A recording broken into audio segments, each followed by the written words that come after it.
से निपट रहा है, काहे को प्रधानमंत्री जी को बुला रहे हो? सर, मैं उनको कहना चाहता हूं वो कान खोल के सुन लें।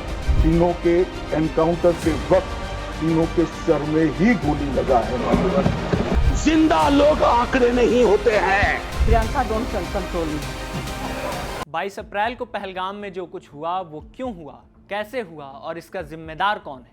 ऑपरेशन सिंदूर के दौरान क्या हुआ, कैसे सीज फायर हुआ, क्या भारत की तैयारी थी और इससे हमने क्या सीखा? इन सब चीज़ों पर चर्चा के लिए संसद के दोनों सदनों में 16-16 घंटों की चर्चा हुई। और चर्चा में क्या बात हुई, यही बताने के लिए हम लेकर आए हैं पार्लियामेंट स्ट्रीट का ये एपिसोड। नमस्ते, मेरा नाम आकाश है और आप देख रहे हैं संसद की कार्यवाही से जुड़ा हमारा कार्यक्रम पार्लियामेंट स्ट्रीट। लोकसभा के बाद राज्यसभा में भी ऑपरेशन सिंदूर पर चर्चा हुई। आज चर्चा का दूसरा दिन था। विदेश मंत्री एस जयशंकर ने चर्चा की शुरुआत की। उन्होंने पहलगाम हमले के बाद भारत की ओर से उठाए गए कदमों के बारे में बताया, ऑपरेशन सिंदूर के बारे में बताया। उन्होंने कहा कि हमने पाकिस्तान का चेहरा बेनकाब किया।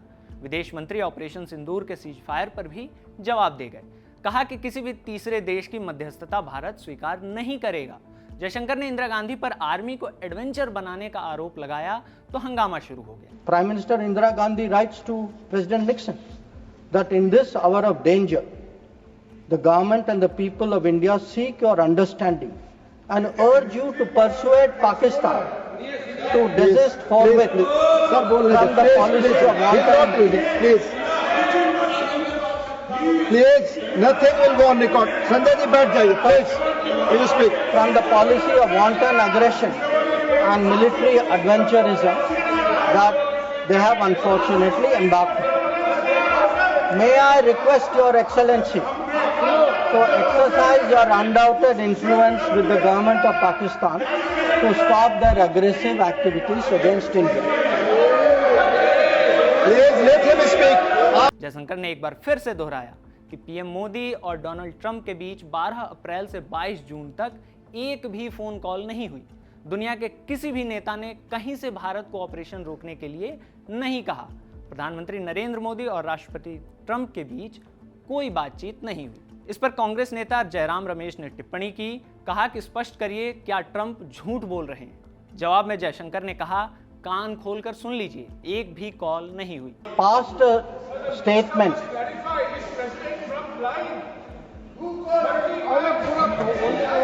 Please. Mr. Jairam Ramesh, please take your seat. Jairam Ramesh, sorry sir, I should address the remarks to you. Please. Sir, मैं उनको कहना चाहता हूं वो कान खोल के सुन लें कि 22 अप्रैल से 16 जून तक एक भी फोन कॉल प्रेसिडेंट ट्रंप और प्राइम मिनिस्टर मोदी के बीच नहीं। प्लीज,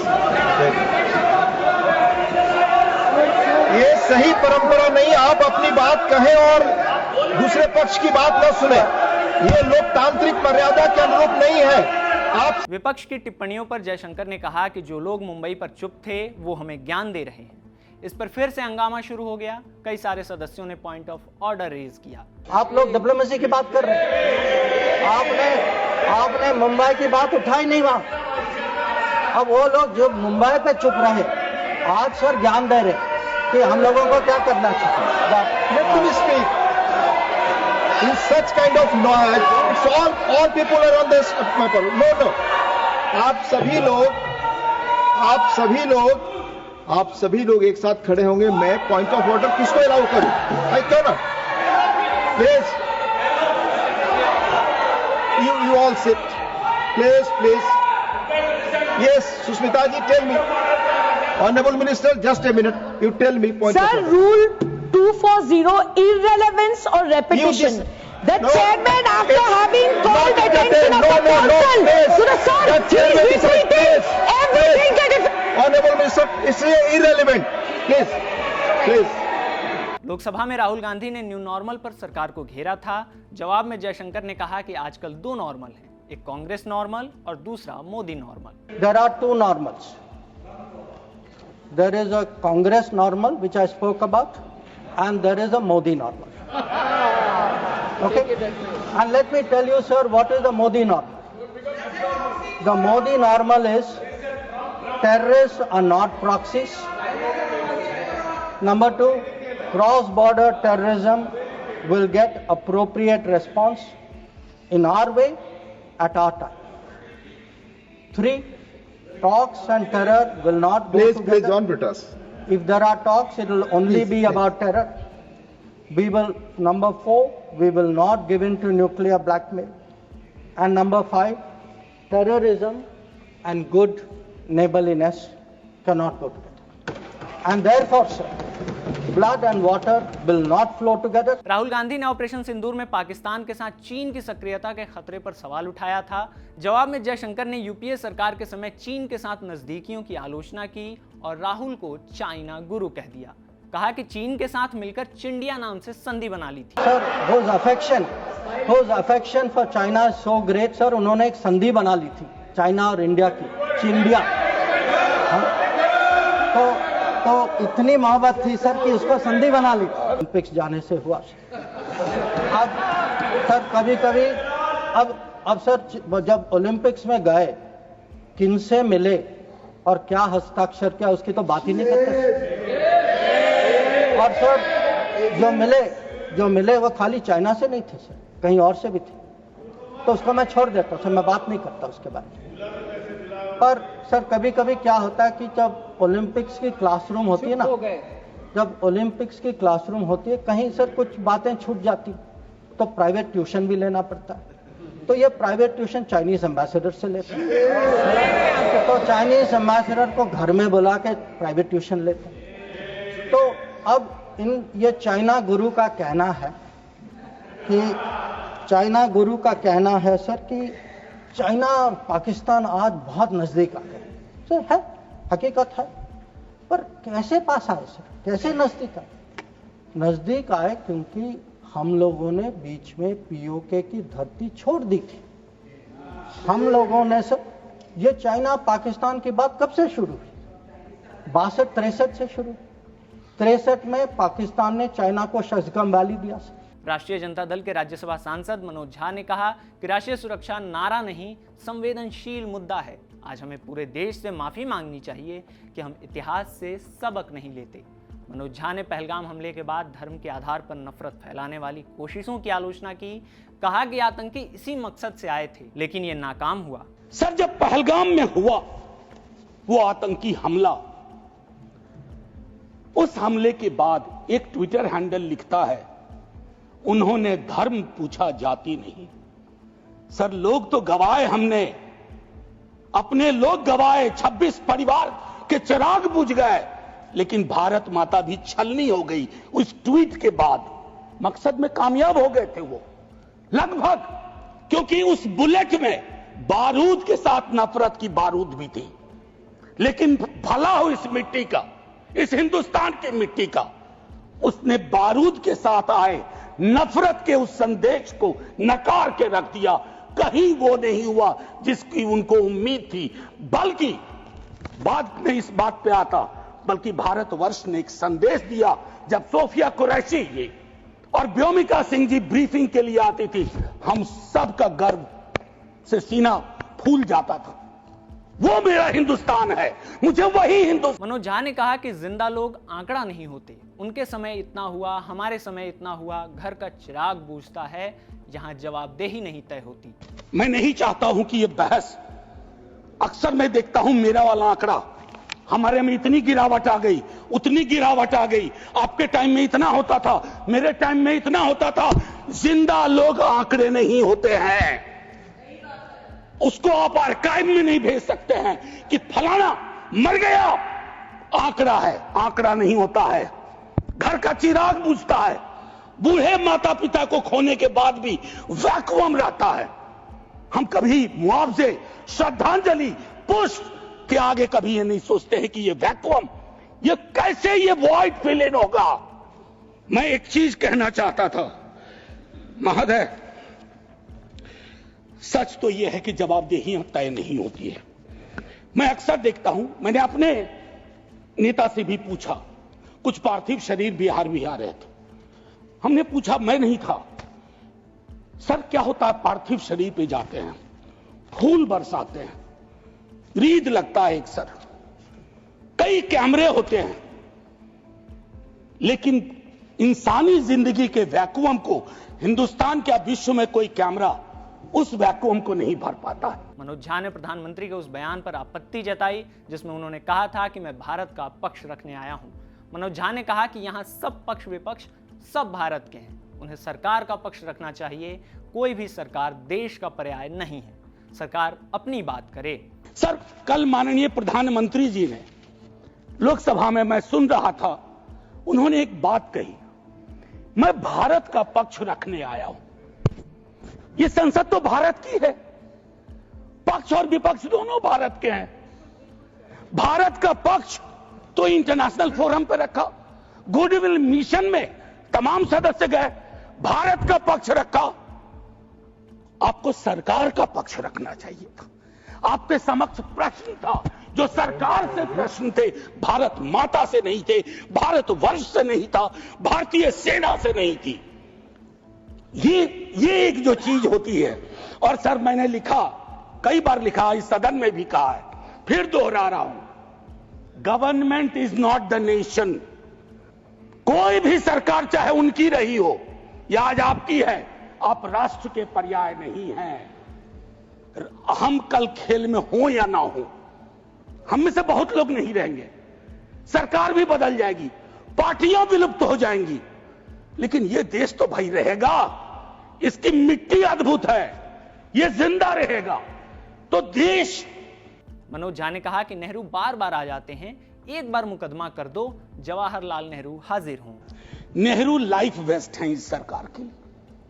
वो जो हवाई जहाज में जब हम लोग बैठते हैं तो कहते हैं कि अगर जहाज डूबने के क्रम में लाइफ वेस्ट को ऐसे फूकिए, फुला लीजिए ताकि पानी में उतरने में, नेहरू बार बार आ जाते हैं। मतलब मैंने तो पिछले सदन में, उस वाले पार्लियामेंट में कहा था कि बेहतर है एक दिन में एक मुकदमा कर दो, जवाहरलाल नेहरू हाजिर हो, जिनको उनके पक्ष में दलील देना है देंगे, हम जैसे लोग चलिए टूटे बिखरे हैं।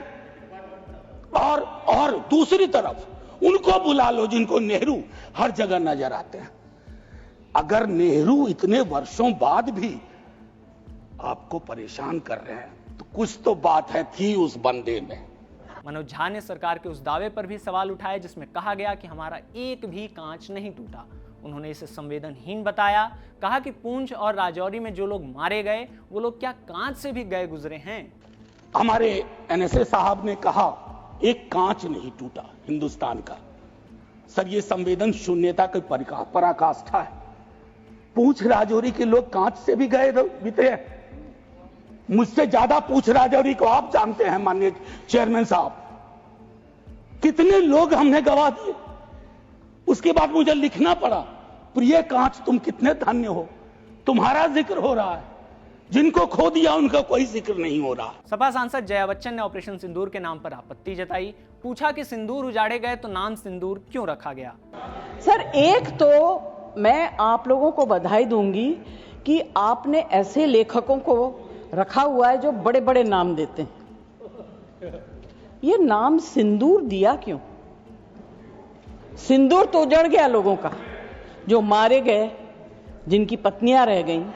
जया बच्चन साथ ही सदस्यों की टोका टाकी से भी काफी नाराज नजर आईं। उन्होंने बगल में बैठी शिवसेना उद्धव गुट की सांसद प्रियंका चतुर्वेदी को भी कंट्रोल न करने की नसीहत दे डाली। When you speak, I don't interrupt. When a woman speaks, I never interrupt. So please, mind your tongue.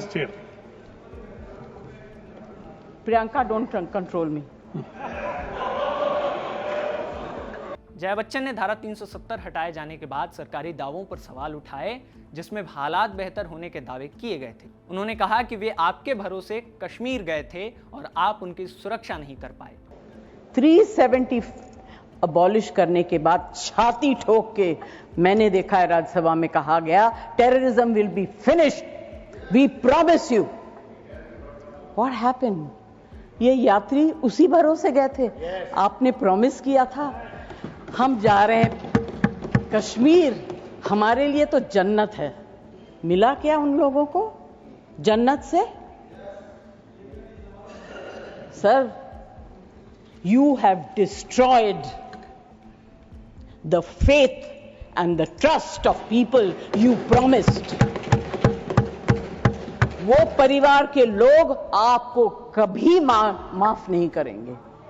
आप लोगों में इतनी ह्यूमिलिटी नहीं है कि आपने उनके परिवार को उनसे माफी मांगी। हमसे गलती हो गई, हमें माफ कर दीजिए। केंद्रीय स्वास्थ्य मंत्री जेपी नड्डा ने कहा कि विपक्ष को पहलगाम में पूछने से पहले अपने गिरबां में झांकना चाहिए। यूपीए सरकार के दौरान लगातार आतंकी हमले होते रहे। पाकिस्तान के साथ आतंक, व्यापार और पर्यटन तीनों साथ साथ चलते रहे। जेपी नड्डा ने कहा कि वे हमें गोलियों से भूनते रहे और हम उन्हें बिरयानी खिलाते रहे। हम कॉन्फिडेंस बिल्डिंग मेजर्स पर चले रहे, वो हमारे को गोलियों से भूनते रहे और हम बिरयानी खिलाने चले रहे।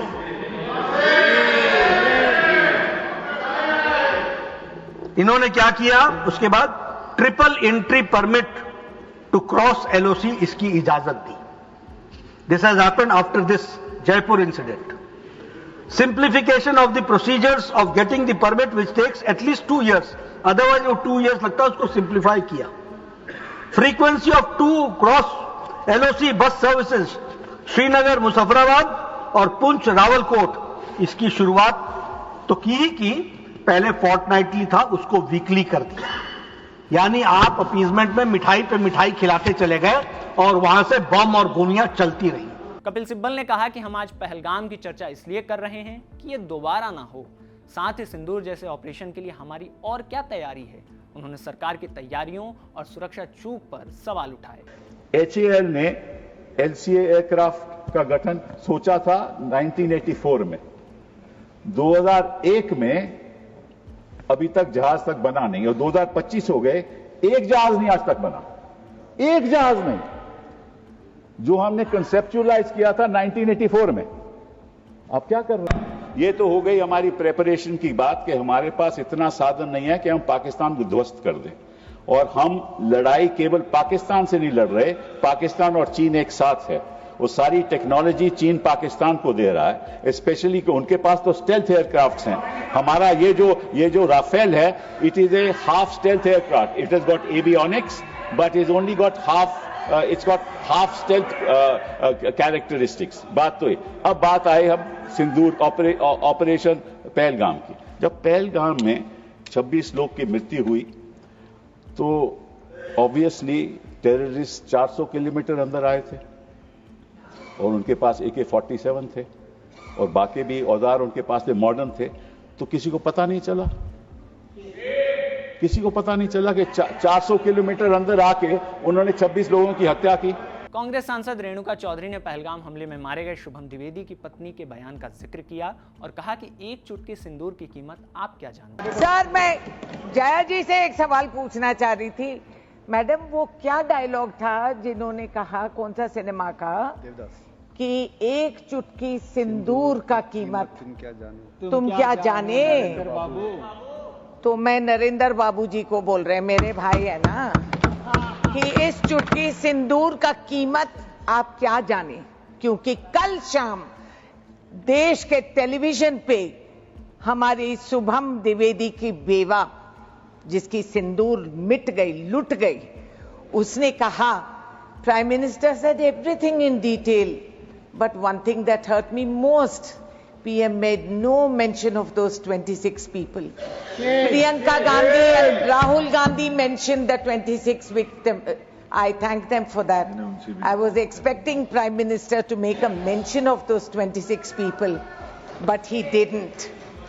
तो फिर आप सिंदूर की अहमियत क्या जानते हो? रेणुका चौधरी ने एनडीए सरकार के समय हुए हमलों का जिक्र किया और सरकार की राजनीतिक इच्छा शक्ति पर सवाल उठाया।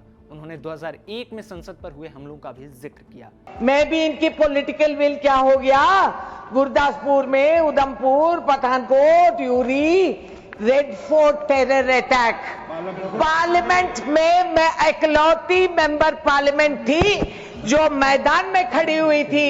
आतंकवादी घूम रहे थे और हमारे वॉच एंड वॉच स्टाफ, जिनके पास बंदूक तक नहीं थी, वो अपनी जान कुर्बान करके, दरवाजा बंद करके वाइस प्रेसिडेंट के जान को वो बचाए हैं। मैं थी वहां, ये कहां थे? ये लोग कहां थे? तो पॉलिटिकल विल क्या हुआ उस टाइम पे? अब समाप्त कीजिए। अरे सब दिल में घुस गए थे। संजय राउत ने कहा कि कश्मीर की सुरक्षा की जिम्मेदारी गृह मंत्री की है, उसकी जिम्मेदारी नेहरू लेंगे या ट्रंप लेंगे। अगर सुरक्षा में चूक हो गई है, 26 लोग मारे गए हैं, सिंदूर उजाड़ दिया है 26 हमारे माता भगिनों का, तो उसकी जिम्मेदारी कौन लेगा और इस्तीफा कौन देगा? जिम्मेदारी लेकर पंडित नेहरू देंगे? नहीं, पंडित नेहरू देंगे या प्रेसिडेंट ट्रंप देंगे या जेडी वांस देंगे? कौन देंगे? इस्तीफा देश के गृह मंत्री ने देना चाहिए, ये उनकी जिम्मेदारी है सर। इस देश में 24 घंटे में उपराष्ट्रपति का इस्तीफा लिया जाता है क्योंकि आपके बात मानते नहीं, लेकिन 26 लोगों की हत्या होने के बावजूद किसी का इस्तीफा नहीं, किसी से माफी नहीं। शिवसेना उद्धव गुट की सांसद प्रियंका चतुर्वेदी ने पाकिस्तान के क्रिकेट मैच पर आपत्ति जताई और इसे रद्द करने की मांग की। हमें वो इंडिया पाकिस्तान मैच खेलना है, हम पैसा कमाना चाहते हैं, पैसे के ऊपर आपका परिवार नहीं है। आखिर में गृह मंत्री अमित शाह ने राज्यसभा में चर्चा का जवाब दिया। विपक्षी सदस्यों ने नारेबाजी शुरू कर दी और प्रधानमंत्री से जवाब की मांग की। इस पर गृह मंत्री ने जो कहा वो भी सुन लीजिए। आपकी जो डिमांड है उसी का जवाब दे रहा हूं। माननीय अध्यक्ष जी, पीएम साहब इनकी ऑफिस में ही है, उनको ज्यादा सुनने का शौक है क्या? भाई मेरे से निपट रहा है, काहे को प्रधानमंत्री जी को बुला रहे हो? और तकलीफ होगी। नारेबाजी चलती रही। राज्यसभा में नेता विपक्ष मल्लिकार्जुन खड़गे ने कहा कि सदस्यों की मांग है कि 16 घंटे की चर्चा के बाद प्रधानमंत्री जवाब दें। अगर वो नहीं आते हैं तो ये सदन का अपमान है। और समाधान जो भी हमने सवाल उठाए हैं, बहुत से सवाल उनको संबंधित है। ये नहीं कि आप कैपेबल नहीं है रिप्लाई देने के लिए, ये नहीं कहता मैं। हम आपको निपटाएंगे, तुम हमारे को निपटाओ, हम खेल खेलेंगे। लेकिन जिस प्रधानमंत्री यहाँ रहते हुए भी अगर इस सदन में नहीं आते तो इस सदन का अपमान है। धन्यवाद। इसके बाद विपक्षी सदस्यों ने वॉकआउट कर दिया। अमित शाह ने कहा कि कांग्रेस पार्टी खुद ही खड़गे को बोलने नहीं देती। शाह ने कहा कि यह पहले ही तय हो गया था कि जवाब कौन देगा। विपक्ष की मांग और स्टैंड दोनों उचित नहीं है, क्योंकि बिजनेस एडवाइजरी कमेटी में ये निर्णय लिया गया था, चर्चा आप जितनी चाहोगी हो करेंगे, जवाब कौन देगा वो सरकार तय करेगी माननीय प्रधानमंत्री की तरफ। मुझे मालूम है मान्यवर ये क्यों जा रहे हैं, मुझे मालूम है मान्यवर मुझे क्यों जा रहे हैं। वो इसलिए जा रहे हैं कि इतने सालों तक वोट बैंक प्रोटेक्ट करने के लिए, आतंकवाद को रोकने के लिए इन्होंने कुछ नहीं किया। ये डिबेटें सुनी ही नहीं सकते, ये जवाब है सुनिए।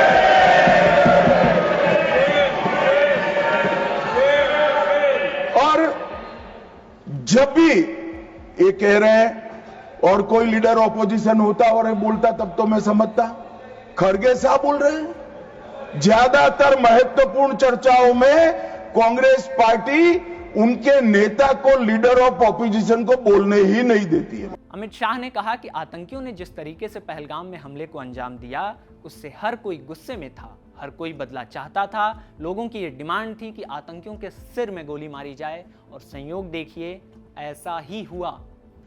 4 पैरा सीआरपीएफ और जम्मू कश्मीर पुलिस तीनों के अफसरों की हुई और स्ट्राइक किया गया, तीनों आतंकवादी मारे गए हैं। कोई इंसिडेंट देखिए मान्यवर, देश भर से मुझे बहुत एसएमएस आए थे, विशेषकर जो मारे गए थे उनके परिजनों का, इनके सर में गोली मारिएगा, जब भी मारे तब। तीनों के एनकाउंटर के वक्त तीनों के सर में ही गोली लगा है मान्यवर। अमित शाह ने पहलगाम हमले में शामिल आतंकियों के पाकिस्तानी होने पर सवाल उठाने पर विपक्ष को घेरा। उन्होंने कहा कि आप किसे बचाना चाहते हैं? पाकिस्तानी आतंकवादी थे, इसका आपके पास सबूत क्या है? वो पूरी दुनिया में ऑपरेशन सिंदूर के जस्टिफिकेशन को चैलेंज कर रहे थे। मैं आज इस सदन के माध्यम से श्री चिदंबरम को पूछना चाहता हूं, आप किसको बचाना चाहते थे? पाकिस्तान को, लश्कर तैयबा को, ये आतंकवादियों को? अरे शर्म नहीं आती? अमित शाह ने आतंकियों के मारे जाने के समय पर सवाल का जवाब भी दिया। कुछ कोई कहता है कि आज ही क्यों मारे गए? अब देखिए साहब, भाई कितना जिंदा रखना चाहते हैं? मैं भी पूछता हूं आज क्यों मारे गए? मैं तो दूसरी सेकंड मार देना चाहता था, मगर इतना सरल नहीं है। जिन ऊंचाइयों पर ये छुपे हैं, जिस प्रकार की निर्जन जगहों पे 22 दिन तक सीआरपीएफ सेना और जम्मू कश्मीर की पुलिस ड्रोन से भेजे हुए खाना खाकर इतनी कठिन परिस्थिति में इनका पीछा कर कर मारा है, और आप मुहूर्त पूछ रहे हो? क्यों नहीं मानना है आज? क्योंकि आज राहुल गांधी का भाषण था। ऑपरेशन सिंदूर पर देश की पंचायत के दोनों सदनों में 16-16 घंटे चर्चा हुई। पक्ष विपक्ष दोनों ने अपनी अपनी बात रखी, दोनों तरफ से सुझाव शिकायत आई। आपने सबको सुना। कमेंट बॉक्स में हमें बताइए कि इस चर्चा से आप कितना संतुष्ट हैं। विपक्ष के सवाल और सरकार की जवाबदेही पर अपनी राय कमेंट बॉक्स में हमें जरूर बताएं। आज के पार्लियामेंट स्ट्रीट में इतना ही। इस एपिसोड को लिखा था हमारे साथी गौरव श्यामा पांडे ने, कैमरे पर इसे रिकॉर्ड किया है आयान ने। शुक्रिया।